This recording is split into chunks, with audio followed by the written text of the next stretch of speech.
Terima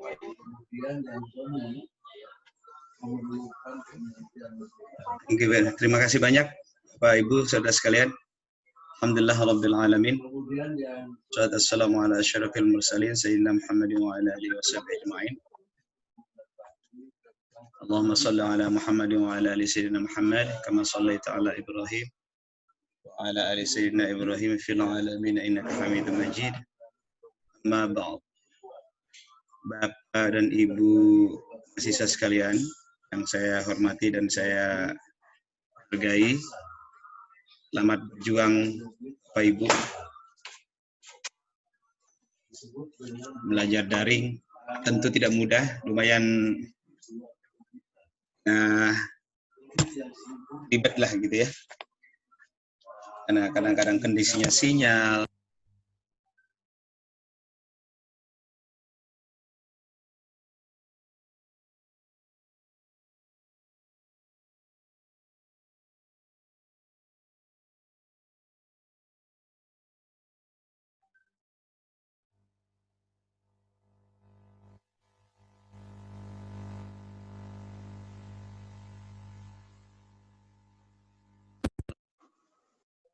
Bapak nggak ada suaranya. Bentar, sebentar.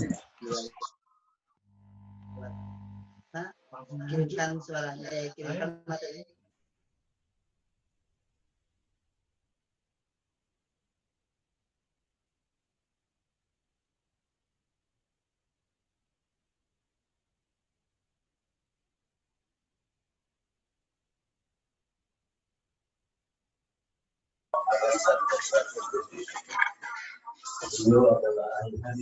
Bagaimana Bapak Ibu terdengar? Terdengar tapi kabur, Pak.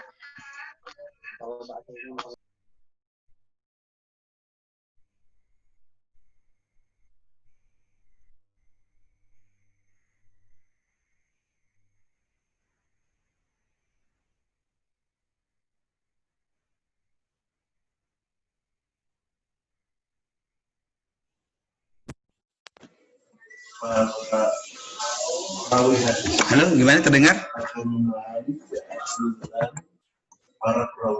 Halo? Persambungan tadi saya katakan. Halo Pak Ibu?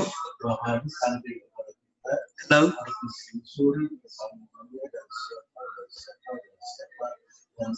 Sudah Pak, udah kedengeran. Baik. Ini berarti ada trouble dengan ini. Alhamdulillah Bapak dan Ibu sekalian, sekali lagi saya ucapkan terima kasih atas konsistensi Bapak Ibu untuk aktif di perkuliahan kita hari ini. Terima kasih sekali lagi. Nah, baik, kita akan langsung saja mulai untuk membahas tentang teknologi informasi dan komunikasi dalam dunia pendidikan. Gimana, sudah dengar suara saya? Terdengar Pak, suaranya udah ada jelas. Alhamdulillah. Terima kasih Asri dan teman-teman. Slide saya pakai bahasa Inggris, tapi nanti saya jelaskan pakai bahasa Indonesia. Yang pertama ayat-ayat Al-Quran itu keluar melalui lisan Rasulullah Sallallahu Alaihi Wasallam. Jadi kalau bicara tentang ICT education, jadi di topik ini ada tema ICT in education. Jadi ICT dalam bidang pendidikan itu sangat luas sekali. Hampir semua aktivitas di berbagai lembaga pendidikan sekarang sudah based ICT. Kalau Bapak Ibu yang guru di madrasah, di sekolah itu sudah ada yang namanya dapodik, sudah ada yang namanya sistem pembelajaran madrasah, malah belajar daring itu di madrasah ada madrasah, kemudian untuk aplikasi-aplikasi administrasi, sertifikasi dan sebagainya itu semua sudah berbasis teknologi informasi. Jadi memang peran teknologi dalam dunia pendidikan, khususnya ya, karena teknologi ini tidak hanya di dunia pendidikan, sudah merambah ke semua sektor yang lain. Pendidikan, ekonomi, sosial, politik, dan sebagainya sudah merambah. Tapi kita fokus kepada bagaimana teknologi dalam dunia pendidikan. Bagaimana UNESCO sendiri sudah mengklaim, sudah menyatakan, ya, recognizes the potential of ICT to shape evolve. Jadi UNESCO, lembaga dunia yang membidangi pendidikan, sudah mengakui, recognize, bagaimana peran dan manfaat ICT dalam mencapai tujuan dunia dalam bidang pendidikan, ya.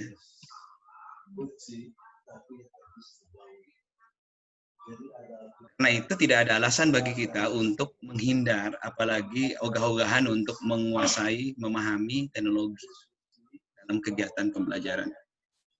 Karena memang banyak hal yang menyebabkan ICT ini menjadi sangat penting dalam kegiatan kita, dalam pembelajaran kita, dalam dunia pendidikan kita. Jadi perguruan tinggi misalnya, Bapak Ibu juga nanti kalau selepas S2, nanti ada yang mungkin jadi dosen, karena memang sudah memenuhi syarat untuk jadi dosen kalau sudah S2. Di situ juga sudah menerapkan teknologi dalam kegiatan akademik yang namanya SIAK, Sistem Informasi dan Administrasi Akademik. Ya, ada banyak sekali. Kemudian sistem keuangan. SIAK itu sudah terintegrasi absensinya secara akademik. Ya, absensi secara akademik, kemudian menyampaikan materi pembelajaran secara daring atau melalui ICT, kemudian pendaftaran, ya, sampai kemudian pada pembayaran, pada penilaian, semuanya sudah berbasis teknologi informasi dan komunikasi. In general berarti ICT ini memang sangat penting sekali untuk memudahkan penyelenggara pendidikan, stakeholder, masuk juga aktivitas akademika kalau di perguruan tinggi untuk menjalankan kegiatan pendidikan dan pembelajaran. Kita juga merasakan bagaimana teknologi hari ini dalam posisi yang terbatas kita beraktivitas, tapi kita mampu menyelenggarakan kegiatan pembelajaran dengan lancar. Kita bayangkan kalau 20 tahun yang lalu ini COVID terjadi, nyaris lumpuh, kita nggak akan bisa ngapa-ngapain gitu ya.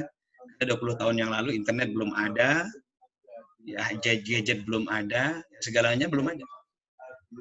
Tapi dengan perkembangan teknologi, kemajuan teknologi, banyaknya platform yang tersedia untuk pembelajaran, sekarang sudah bukan menjadi sesuatu yang aneh dan asing bagi setiap orang untuk belajar. Malah mungkin di antara Bapak dan Ibu sudah sering kali mengikuti webinar-webinar ya.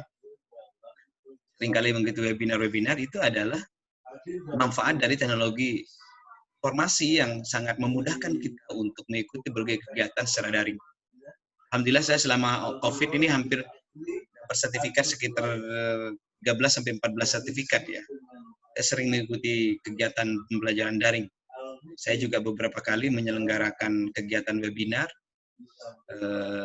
yang kita selenggarakan melalui organisasi, misalnya di Ikatan Guru, termasuk dari kampus, termasuk dari beberapa lembaga yang saya terlibat di dalamnya. Dan kita juga insya Allah Bapak Ibu sekalian mengingatkan tanggal 31 Oktober kita akan menyelenggarakan kegiatan seminar nasional sekaligus tasyakur akreditasi pasca sarjana dengan menghadirkan besar dari UIN Bandung.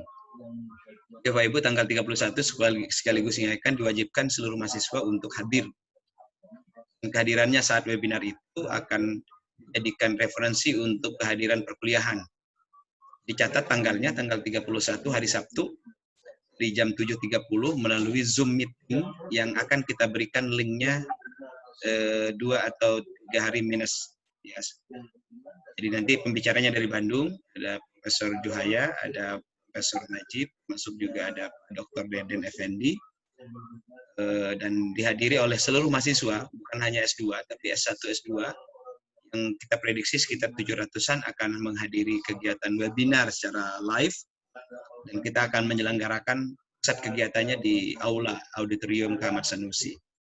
Dosen-dosen nanti akan secara live langsung hadir, tapi mahasiswa karena memang tidak memungkinkan untuk belajar ikut bareng ke kampus, ya kita optimalkan dengan menggunakan Zoom meeting.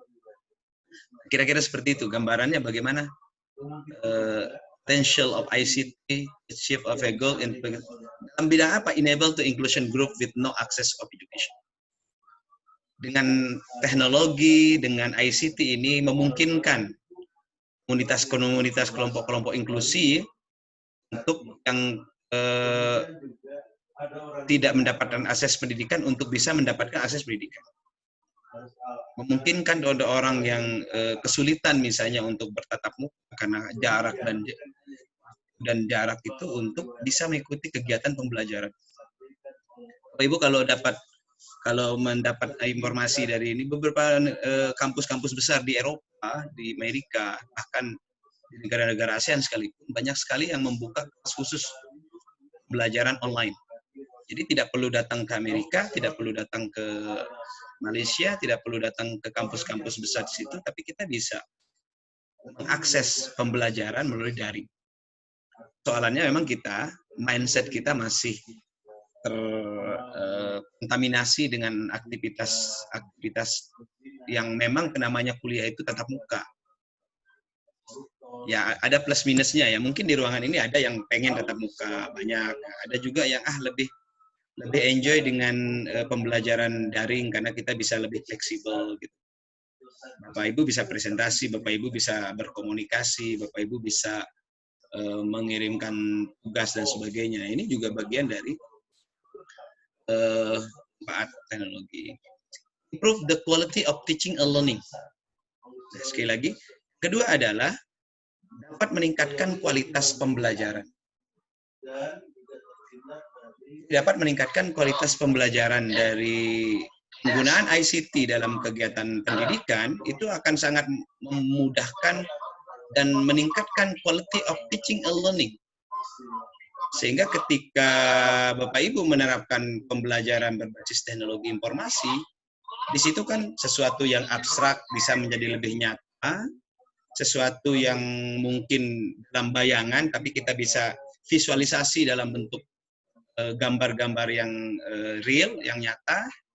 Ini juga bagian dari manfaat teknologi. Bagaimana contoh peningkatan kualitas pembelajaran dan pembelajaran belajar mengajar gitu.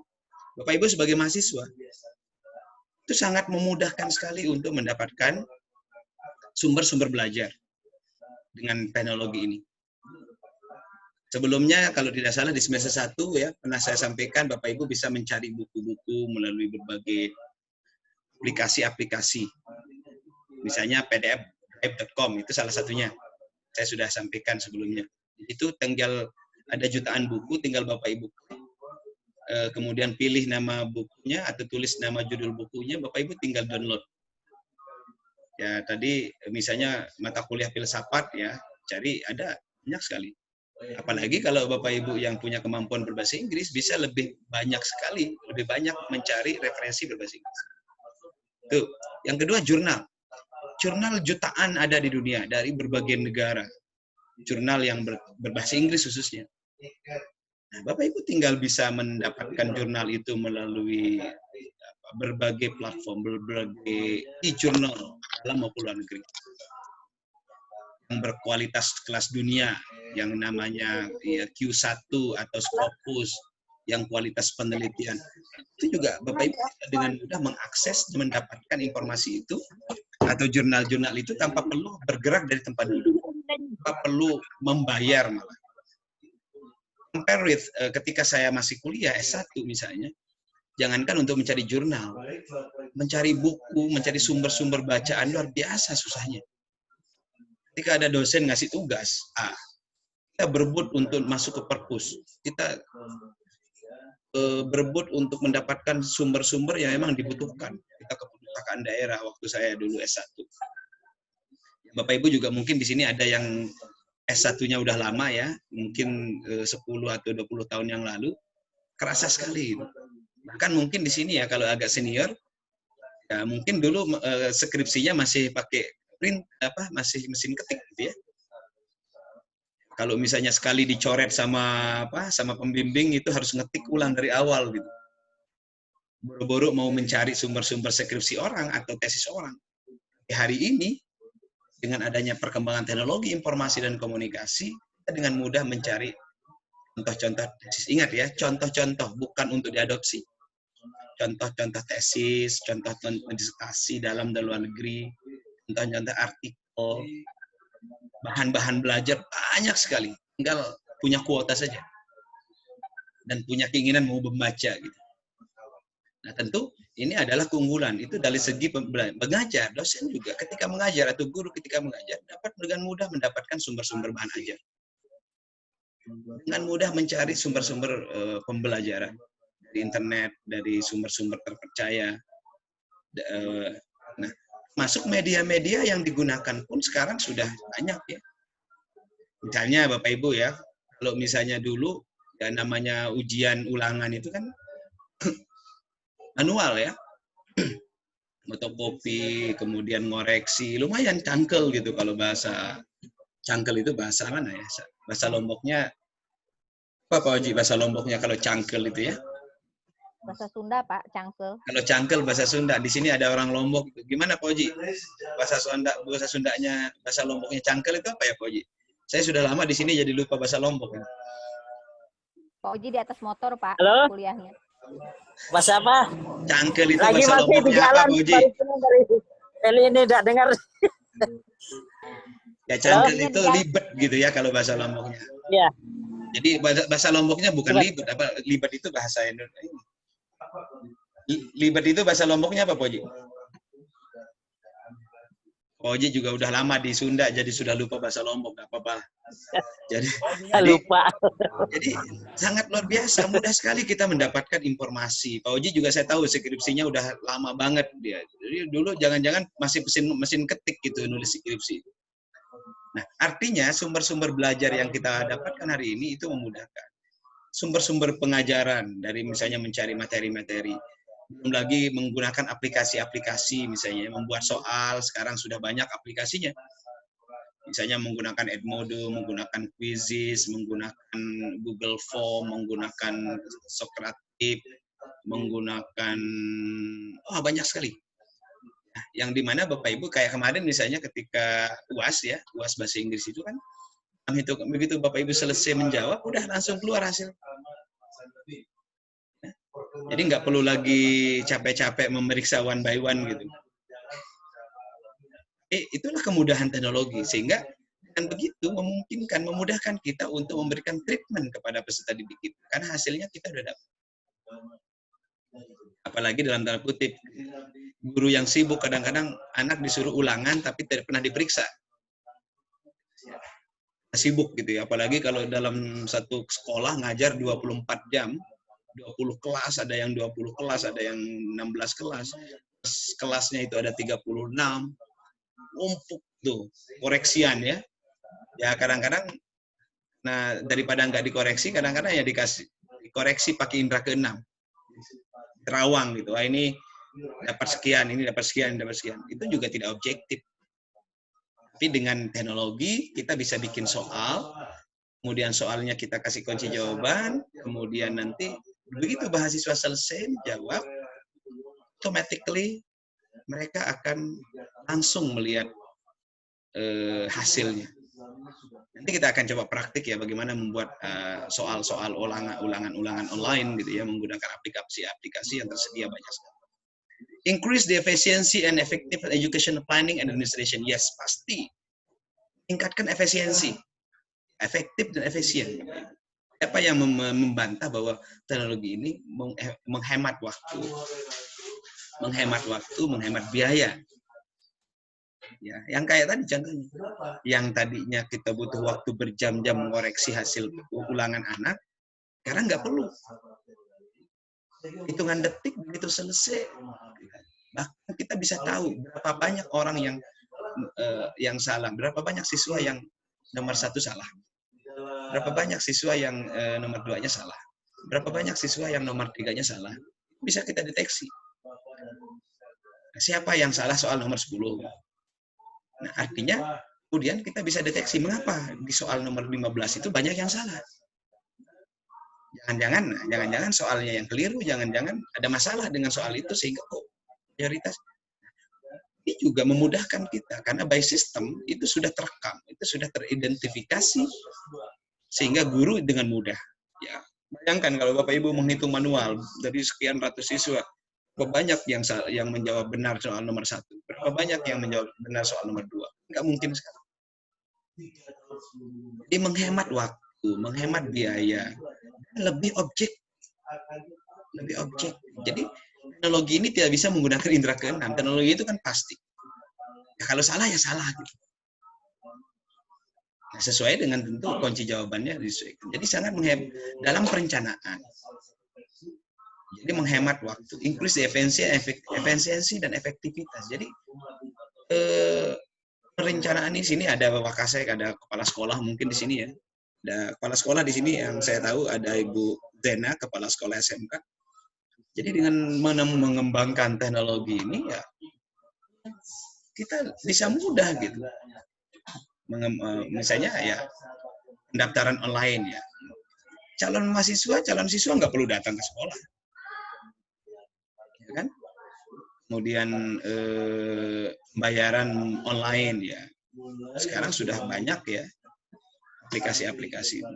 Kemudian pengiriman tugas secara online, misalnya Google Classroom. Bapak Ibu menggunakan Google Classroom? Sayang di Google Classroom yang kemarin kita bikin belum semua masuk ya.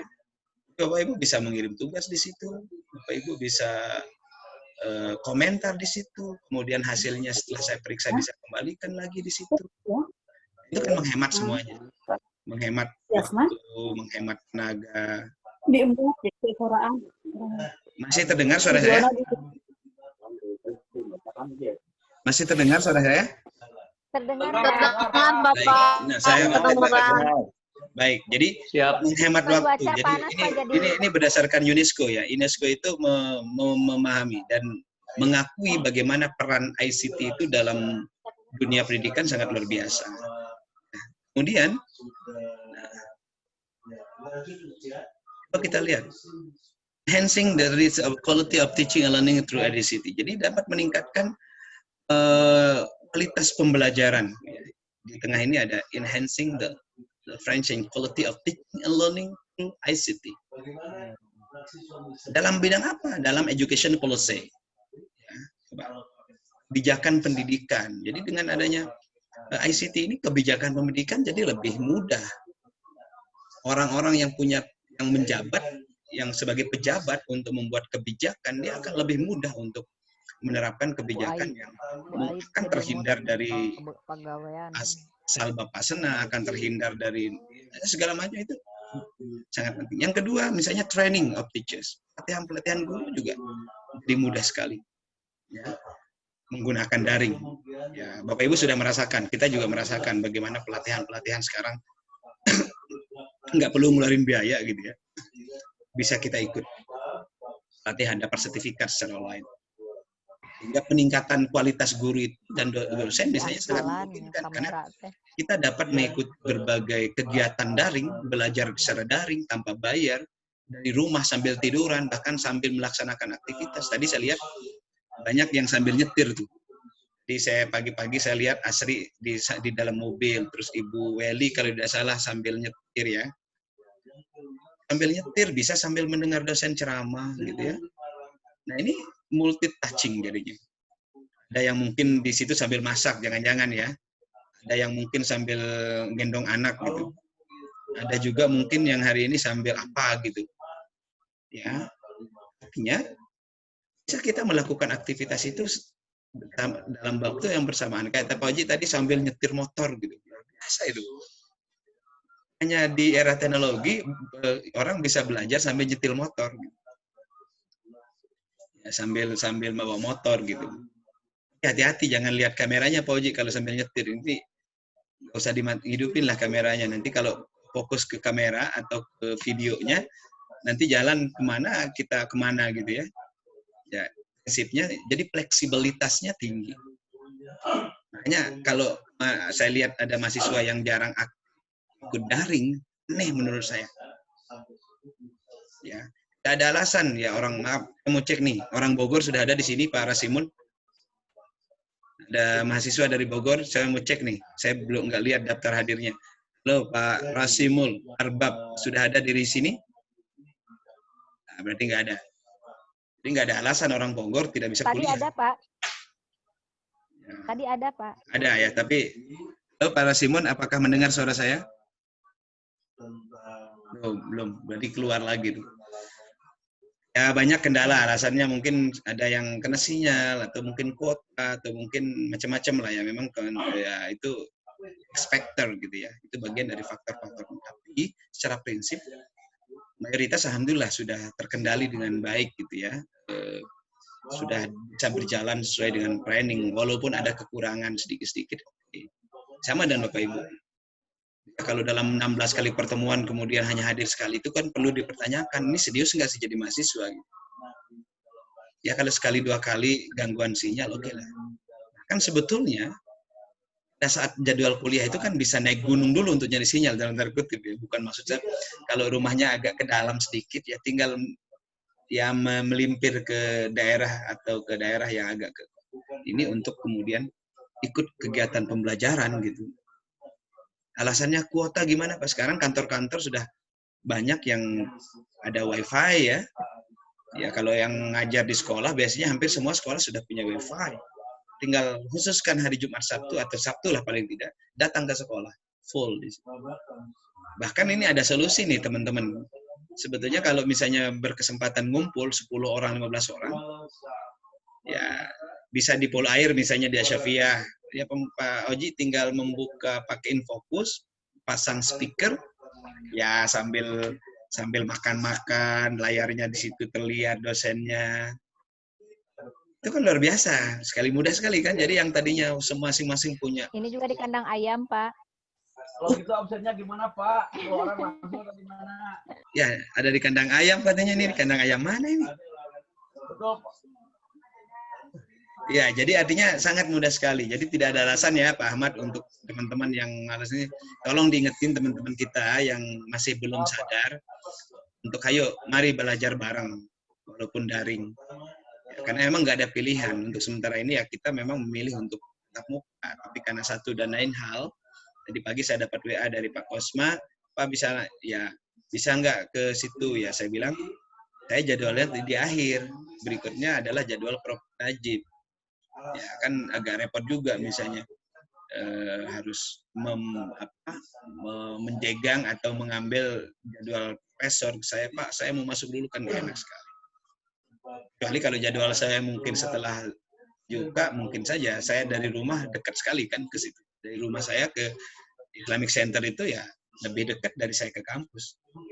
Tapi nanti kita akan reschedule agak tepat waktunya untuk kemudian kita bisa praktik tetap terkait dengan pembelajaran ini. Untuk ini kita akan bedah dulu secara teoritik lah ya untuk ini. Kemudian monitoring and measuring or change. Jadi proses monitoring dan penilaian itu jadi berubah. Ya. Jadi cara melakukan monitoring pembelajaran itu sudah berubah, termasuk penilaian sudah berubah. Non-formal education ya termasuk dengan penggunaan ICT ini juga pembelajaran non formal pun bisa dengan mudah dilaksanakan dan diselenggarakan. Potential of ICT itu, nah ini gambarannya Bapak Ibu. Jadi saya slide-nya pakai bahasa Inggris tapi penjelasannya pakai bahasa Indonesia. Bapak Ibu nanti akan saya kirim naskah ini ke Bapak Ibu untuk menjadi bahan bacaan. Potential of ICT, bagaimana peran ICT? Aksesnya, efisiensi, bisa memudahkan akses, menghemat waktu dalam kegiatan pembelajaran, teaching, skill formation, lifelong learning, community linkages. Jadi dengan ICT ini kita terbangun komunitas, link dengan komunitas-komunitas. Contohnya Bapak Ibu sekarang mungkin ada yang punya grup WhatsApp itu ratusan. Coba siapa yang punya grup WhatsApp lebih dari 100 di sini? Kayaknya banyak. Bu Eli, Pak.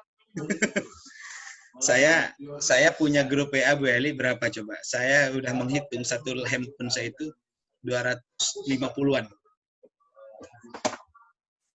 250-an. Kenapa? Karena dari ya kadang-kadang kita bikin grup itu habis itu selesai dipakai tapi nggak dihapus grupnya. Banyak banget, Pak. Kenapa? Setiap tahun itu kan saya setiap kelas itu kalau saya ngajar di SMA itu kan masing-masing kelas punya grup. Semua di S1 saya masing-masing punya grup. Di S2 di S2 saja saya grup saya untuk S2 saja itu kurang lebih 10. Ada grup khusus PAI, ada grup S1. Semua mahasiswa saya masuk. Karena saya di situ ada sebagai penanggung jawab juga. Kemudian banyak sekali. Di kampus sama, di sekolah sama, belum lagi komunitas-komunitas lain. Grup-grup pembelajaran, grup-grup diskusi, grup-grup organisasi. Ya, tapi hingga kasihan handphonenya kadang-kadang. Setiap hari gambar, video masuk ke handphone, tapi handphonenya belum pernah di-upgrade gitu. Akhirnya kalau kemudian tiba-tiba hang, tiba-tiba lemot, ya wajar lah. Karena kan setiap WA masuk itu tersimpan dalam memori, padahal memori kita juga terbatas sekali. Sekarang dengan teknologi memudahkan kita penyimpanan yang namanya Google Drive. Jadi Bapak Ibu yang mungkin sering foto-foto, bisa disimpan di cloud sekarang. Jadi nggak perlu menyimpan di dalam handphone, sehingga ruang di handphone itu nggak akan cepat penuh. Atau disimpan kemudian di Google Drive, ya Google Drive itu lumayan 15 GB gratis ya. Kalau Bapak Ibu yang punya email Gmail itu bisa dapat gratis untuk penyimpanan foto atau video atau apa gitu yang. Jadi community linkage ini akan mudah sekali kita lakukan, mudah sekali terkomunikasikan, mudah sekali terorganisasi. Jadi kita ya diskusi gini ya, kayak ketika ngomong di grup, ya, kadang-kadang berjam-jam kita chatting ya. Ada dampaknya memang, dampak negatifnya banyak. Ada, dampak positifnya banyak, dampak negatifnya banyak juga. Contohnya apa? Teknologi ini menyebabkan kemudian real human, manusia yang nyata itu kayak biasa cuekin. Kita sering cuekin teman yang berdekatan dengan kita. Yang merasa begitu. Ada teman lagi ngobrol, tapi kita sibuk chatting dengan orang yang dari antah berantah. Betul nggak? Kan? Jadi misalnya kita ngumpul 4 orang, saya bertamu ke rumah teman-teman siapa, ya diskusi ngobrol, tapi sambil ngobrol tangan kita pegang handphone, buka WhatsApp group, kemudian chatting, ketawa-ketawa, malah melalui chat grup itu ada lawan bicara kita yang dari depan mata kita, malah kita cuekin kadang-kadang. Secara sosial, secara etik, kadang-kadang teknologi ini seringkali menurunkan itu. Sehingga ada plus minusnya, tergantung kepada kita bagaimana memanfaatkan teknologi. Ya, kalau dulu yang namanya ngumpul, ya kalau namanya ngumpul itu ngumpul beneran ngumpul, diskusi, ketawa-ketawa ngumpul. Kan dulu zaman saya kecil nggak ada yang namanya handphone. Zaman saya kuliah nggak ada yang namanya handphone. Jadi kalau namanya main, ya main beneran gitu.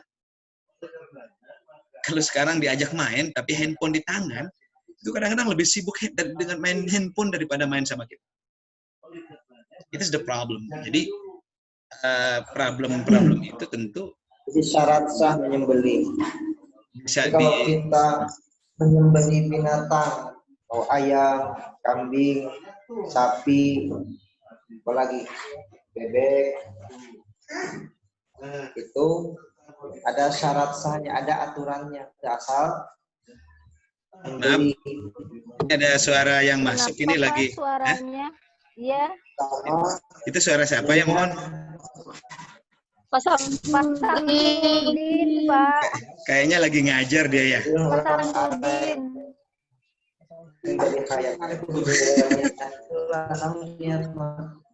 Tolong di mute dulu sebentar, saya. Iya, Pak. Kang, sebentar Pak, di sounding dulu, Pak. innamal a'malu Sudah Bapak niat. Sholat, wudu, niat. Haji, Sebenarnya nu mencet mah. niat. Teh Willy yang mencet. Ya, sebentar, dihubungi dulu sebentar. Ini Harus punya nih. sebentar, saya akan mute all. Kunaon di usia ka dieu, astagfirullahalazim. Astagfirullahalazim. Gajah, Hah? Kela. Bentar, saya mute all dulu. Nanti dulu. Itu masih ntar saya mau mute. Kunaon jadi kieu deui, astagfirullah. Hari ante. Kunaon jadi ka dieu. Asri. Oke, masih ada yang bersuara? Bapak Udah sebentar, bagus, saya Pak. jadi Udah bagus. begini sebentar. Maafkan Bapak sebentar, aneh here. Oke. Oke, terima kasih. Yang muktabak. Jadi ada pertanyaan bagaimana bagi kita agar aman ya. Ya, saya lanjutkan. Saya tadi sempat kepotong. Kemudian betul. Baik. Jadi sudah terlihat Bapak Ibu. Kemudian Sudah, Pak. Baik.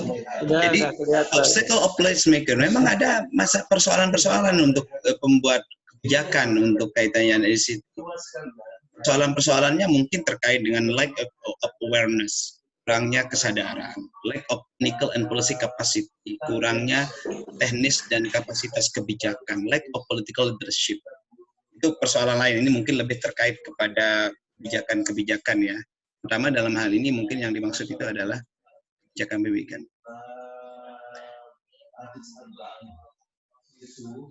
Jadi tapi ada dilema sebetulnya, ada dilema yang sering muncul dalam penggunaan ICT ya. Banyak asumsi-asumsi di masyarakat yang negatif juga. Memang kita juga sering merasakan ada juga pendapat orang yang menganggap bahwa teknologi ini membawa dampak yang buruk. Ya, kita juga merasakan misalnya kalau kita buka handphone ya, kita buka ini kan apa sih yang nggak bisa dicari dari handphone tuh?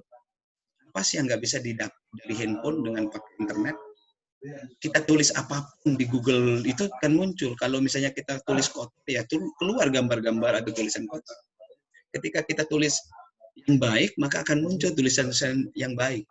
Ketika di YouTube misalnya, YouTube itu Bapak Ibu menulis tentang apa? Ya kan keluar sesuai yang Bapak Ibu tulis. Nah, kembali lagi ke persoalan mindset kita, mindset usernya.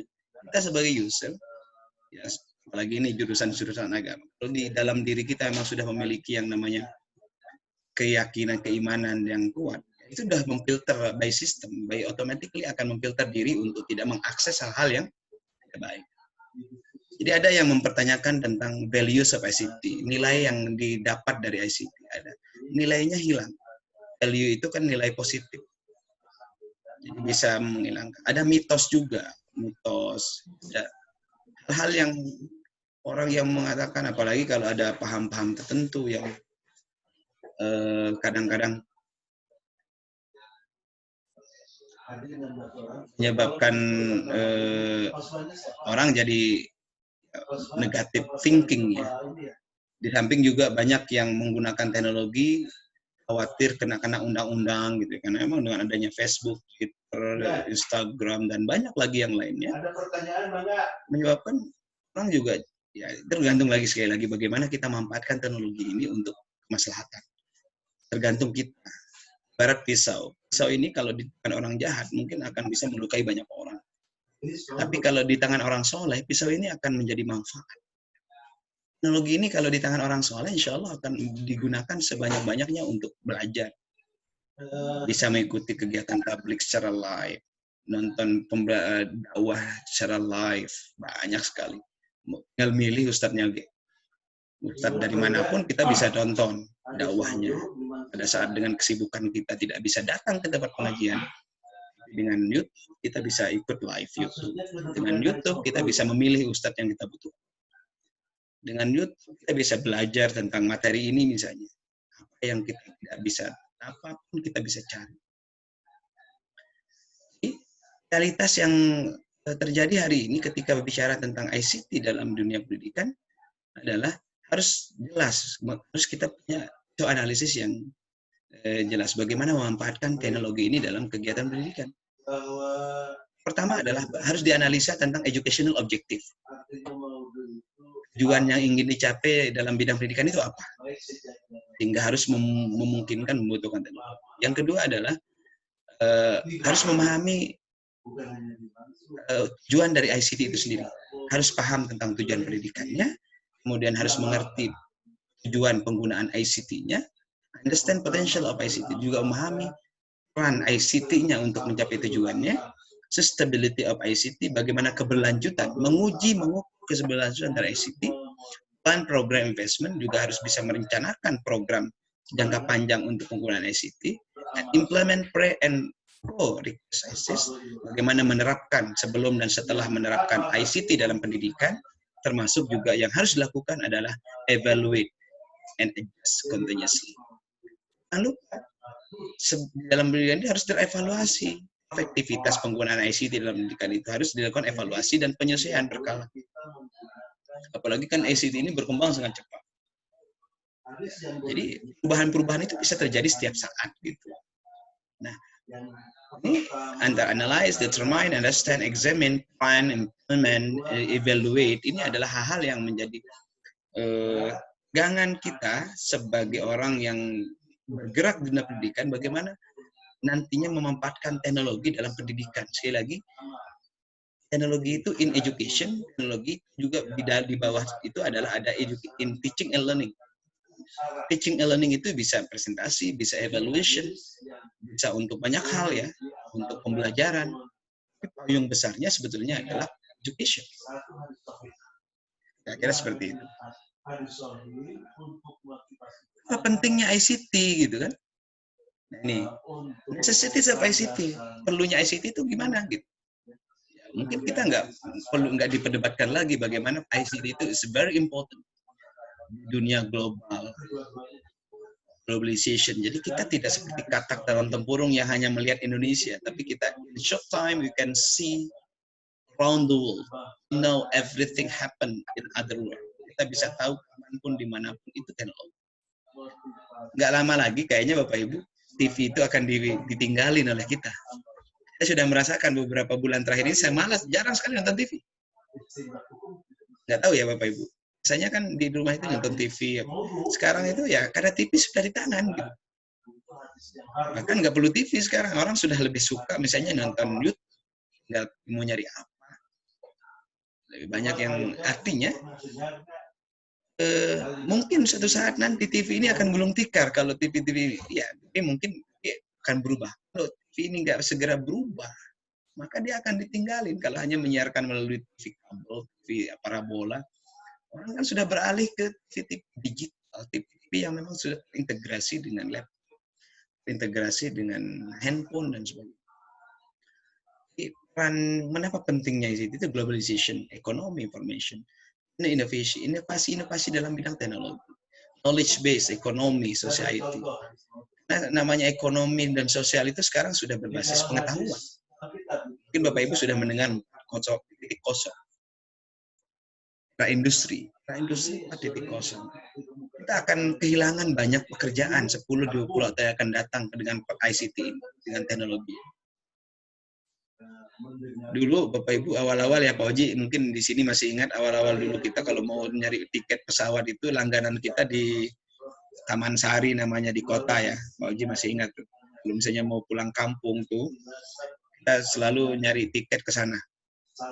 Kalau mau nyari hotel, ya, kalau nyari hotel itu terus datang ke ini dan sebagainya booking.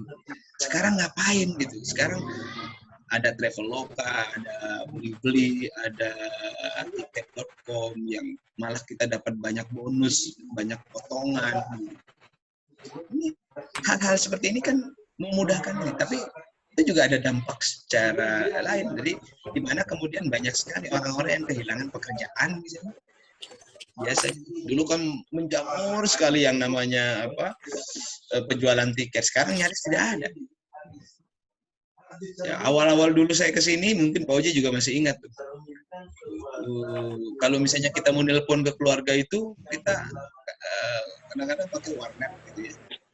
Pakai warnet gitu, kemudian kita bayar sekian gitu waktu itu. Saya di Xiaomi tahun 2002. Baru sih tahun sebelumnya. Kalau mau nelpon itu harus ke warnet, gitu, bayar gitu. Sekarang sudah kita bisa video callan, anytime bisa chatting dan sebagainya. Jadi tentu kehidupan kita menjadi sangat terbantu dan sangat mudah. Escalating demand for education. Dan permintaan teknologi untuk dunia pendidikan itu semakin meningkat, semakin banyak yang kita butuhkan dalamnya. Misalnya apa? Effective learning. Jadi pembelajaran jadi lebih efektif for all. Jadi bisa dimanfaatkan oleh semua, dimanapun, anytime, dengan waktu yang tanpa batas. Kita bisa belajar tanpa jarak, tanpa batas, tanpa. Adan, bentar. Adan, Ramdan, minta bantuan absensi saya. Ya, jadi anytime dengan menggunakan satu ini semuanya ada di sini. Semuanya ada di sini. Nah, jadi Bapak Ibu sekalian, ICT ini sudah tidak diragukan secara konseptual maupun teoretik maupun praktis, sudah sangat memudahkan kita. Effective learning for all, anytime, anywhere. Kapanpun, dimanapun kita bisa dimudahkan untuk aktivitas. So what is the purpose? Tujuan kita apa gitu? Tujuan ICT itu sebetulnya untuk apa? ICT for learning objective. Salah satunya adalah untuk tujuan pembelajaran. ICT for learning objectives. Untuk storage or display text, ya, bisa untuk menyimpan teks atau video, audio. Ini kan jenisnya ya. Ini storage untuk storage atau display itu bisa dalam teks, audio, video, computer, internet. Exploration, application, analysis, evaluate, constructing or design project. Jadi kita bisa tujuan untuk dalam pendidikan untuk eksplorasi materi, untuk melakukan sebuah kajian-kajian. Kita bisa memanfaatkan ini dalam. Masuk juga adalah ICT for teaching objective. Bapak Ibu guru, banyak sekali Bapak Ibu di sini yang guru, ICT digunakan untuk tujuan pendidikan, tujuan pembelajaran, untuk presentasi, untuk demonstrasi, untuk praktik, simulasi, melakukan riset, melakukan kolaborasi, cooperative teaching, management of student learning. Ya kan? Dan ini bisa baik itu nanti teknologinya berupa teks teknologi, audio teknologi, video teknologi, computer teknologi, termasuk internet. Karena teknologi itu sekali lagi bukan hanya sebatas internet. Itu bisa dalam bentuk teks, bisa bentuk audio, bisa bentuk video, bisa bentuk komputer, bisa juga itu kan terintegrasi, integrated dalam satu package. Sehingga from potential to effect, sehingga perannya itu kemudian akan memiliki dampak terhadap kemajuan pendidikan, akan berdampak terhadap kebijakan pendidikan, ya, dengan penerapan ICT tentunya, ya, kemudian akan berdampak terhadap infrastruktur, hardware, committed and trained personnel, financial resources, integration in piloting and evaluation.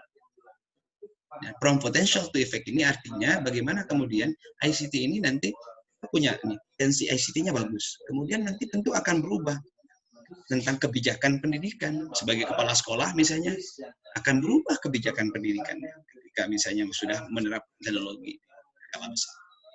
Infrastrukturnya tentu akan berbeda. Konten-webnya, konten-konten yang dibutuhkan di sekolah juga harus menyesuaikan dengan apa yang kita butuhkan. Apa yang mau diajarkan? Apa yang kita punya, apa yang kita perlukan. Tentu juga guru-gurunya harus well trained, harus terlatih untuk memamankan teknologi. Jangan sampai siswa kita lebih canggih dari gurunya gitu. Siswa kita sudah hebat sekarang, Bapak Ibu. Jangankan untuk anak SMA, anak SD sekarang sudah bisa bikin video. Ya, sudah bisa bikin video, sudah bisa bikin animasi malah gitu. Kenapa? Karena ya, banyak sekali sumber-sumber gratis yang mereka bisa gunakan, dan memang mereka ini adalah sebagai bukan pendatang dalam bidang teknologi, mereka ini adalah penduduk asli teknologi. Kalau ini kan mayoritas banyak kita pendatang. Ya saya kira itu ya, ini Bapak Ibu. Nah terakhir nanti saya akan kirim pembagian diskusi ya dalam bentuk tema-tema per session. Nanti saya akan share di grup.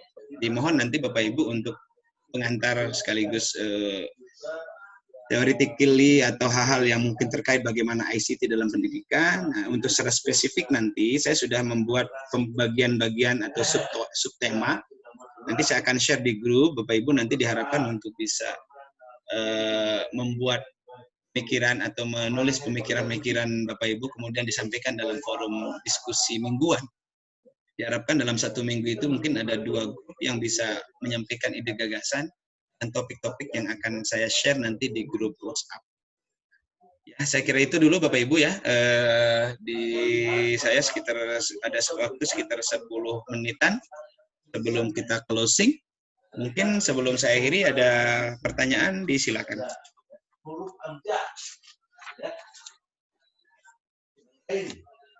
Sambil saya mau ngecek yang hadir ya. Bapak. Pak. Ya, silakan. Bukan mau bertanya, ini mau menginformasikan aja. Ada beberapa rekan katanya yang belum paham dengan masuk ke Google Classmeet ya, Pak. Classroom. Masa sih? Google Room. Masa sih? Sebentar. Ya, saya langsung peragakan deh, biar langsung saja. Saya biar tidak perlu bingung. Oke, saya langsung peragakan ya. Bapak Ibu kalau misalnya mau masuk ke Google Class, di Bapak Ibu tinggal masuk gini. Tinggal tulis saja di Google Classroom ya. Kalau handphone tinggal di-download ya Bapak Ibu. Tinggal masukkan Google Class kan Google Classroom.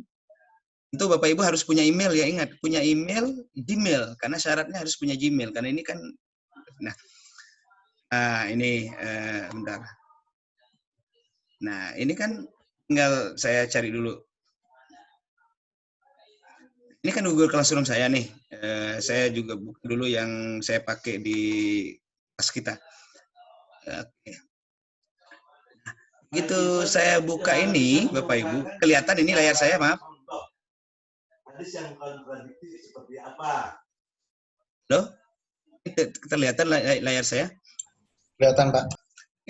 Nih, nah di sini kalau Bapak Ibu sudah masuk pakai laptop atau pakai handphone, kalau sudah masuk pakai Gmail, di sini ada plus ya. Di sini di ujung kanan ini ada plus. Nih, Bapak Ibu tinggal klik ini. Nah, ada 2 nih pilihannya. Ada gabung ke kelas, ada buat kelas. Nah, Bapak Ibu harus bergabung dengan kelas saya, maka tinggal klik gabung kelas. Ya kan? Tinggal masukkan kode kelas yang kemarin saya bagikan gitu. Masukkan kodenya apa gitu ya. Setelah dimasukkan kodenya, ya. Setelah dimasukkan masukkan kodenya, kemudian join gitu. Gabung di sini nanti gabung, udah jadi gitu, selesai. Kan gitu kan Bu Eli? Nanti Bu Eli ya kalau nggak salah. Tinggal gabung ya, saja gitu. Ya, tinggal gabung gitu. Kalau di handphone sama, download dulu aplikasinya Google Classroom, nanti ada plus, klik plus ada 2. Kalau bahasa Inggris berarti create, kalau dan join, kalau ini kan gabung sama buat. Masukkan kode itu by system automatically Bapak akan masuk ke situ. Nah itu makanya. Jadi ya nanti teman-teman silakan. Sekali lagi caranya gampang sekali. Yang belum download silakan pakai handphone download. Bisa pakai handphone, pakai laptop juga silakan. Nggak perlu download kalau di handphone, di laptop. Tinggal classroom.google.com. Kemudian pilih tanda plus, masukkan join atau create. Kalau create itu berarti buat kelas kan. Kalau join berarti bergabung dengan kelas yang sudah dibuat oleh guru atau dosen. Itu ya Bu Eli ya. Saya kira insya Allah lah. Tidak akan. Ya, Pak. Baik, ada lagi yang mau dikonfirmasi mungkin kalau untuk masalah next project nanti Pak, saya akan share di grup. Satu lagi. Kenapa? Gimana? Ya. Lagi. Ya. Ada lagi yang mau bertanya, Mangga? Ya, satu lagi Pak. Silahkan. Mengenai ini Pak, mengenai tatap muka teh ya. Mengenai tatap muka. Ya. Pak, apa nggak ada suara aku di? Ya, gimana? Ada. Pak, mengenai tatap muka teh ya. Kira-kira kapan estimasi waktunya? Jadi teman-teman mau prepare katanya Pak. Ini Bu, nanti untuk praktiknya direncanakan setelah UTS. Ya, untuk sampai UTS, sementara sampai UTS kayaknya kita akan banyak ini secara teori dulu, kemudian nanti mungkin kalau ada semi praktikal kita akan menggunakan ini. Nah, nanti setelah UTS kita akan cari momen yang tepat. Mudah-mudahan setelah UTS juga nanti kondisinya sudah aman untuk bisa bertatap muka. Untuk sementara ini nanti secara teoritis kita akan membedah dulu, kan kita juga harus belajar tentang teori-teorinya, praktikumnya nanti insya Allah saya akan sampaikan. Dan ini lagi satu lagi Bapak Ibu, insya Allah hari Jumat nanti saya ada kegiatan bareng dengan ini tentang pembuat video pembelajaran untuk mahasiswa semester 2 ini. Mudah-mudahan Jumat pagi ya, Jumat pagi direncanakan. Mudah-mudahan Bapak Ibu nanti saya share linknya, Bapak Ibu yang ingin bergabung dalam bentuk workshop ya. Nanti kalau Bapak Ibu menyelesaikan ini akan mendapatkan ada sertifikatnya. Ada sertifikat yang akan kita bagikan kalau misalnya sudah berhasil. Kebetulan kita, nah ini acaranya kayak gini. Ya.